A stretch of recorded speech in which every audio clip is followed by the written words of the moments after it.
Good morning, students of Standard 10, and welcome to Social Studies class. Again, we are continuing the first chapter, the advent of Europeans to India. The subtopic here that we are going to read is Battle of Buxar. Battle of Buxar took place in the year 1764. Mir Qasim was an efficient administrator. He found the Britishers were misusing the dastaks, and so he declared business as a duty-free in Bengal. What is dastaks? Dastakt is a license or a pass that anyone can import and export without paying any tax and transport goods anywhere. Since Britishers were bringing losses to the Indian government treasury, he encouraged Indian traders to business without taxes.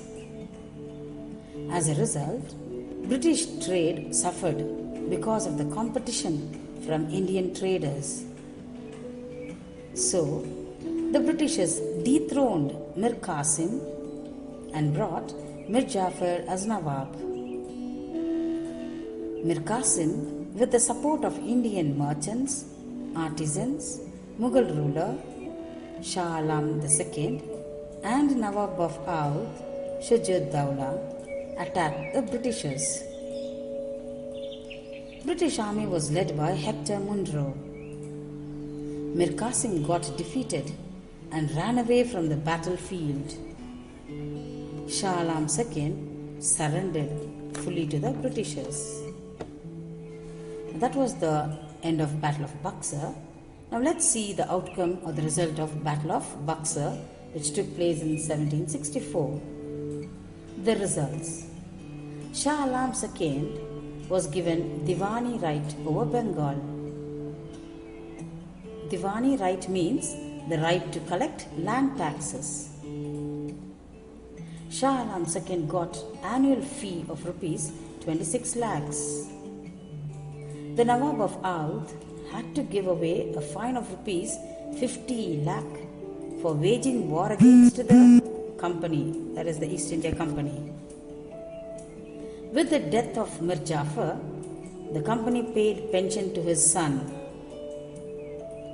The Battle of Buxar gave full power to the British over Bihar, Bengal and Odisha province. In 1765, Robert Clive introduced dual government.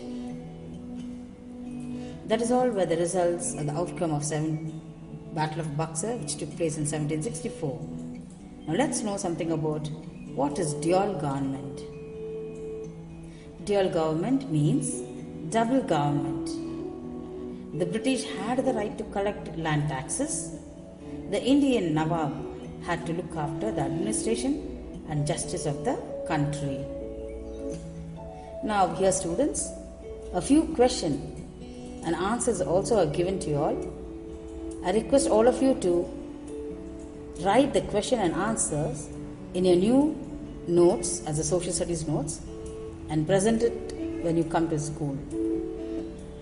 Here are the questions. The first question, which was the capital of Portuguese possession in India? Second question, why did Mir Qasim oppose the British? Third, scientific developments led to sea voyages. Justify the statement.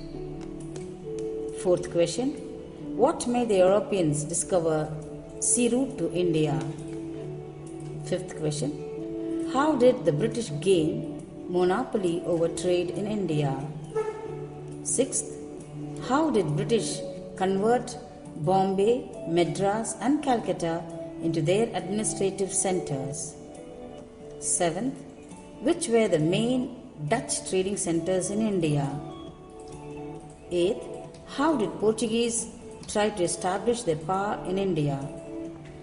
Ninth, why did the Portuguese fail to establish their power in India, or what are the causes for their failure? 10. Why could not the French establish an empire in India? 11th question. What impact did the advent of Portuguese have on India? 12th. Explain the dual government of Robert Clive. 13th question. What were the results of the Battle of Buxar? So students, with this I complete the first chapter, the advent of Europeans to India. In the next class, we will meet with a new chapter. Thank you all. Stay safe.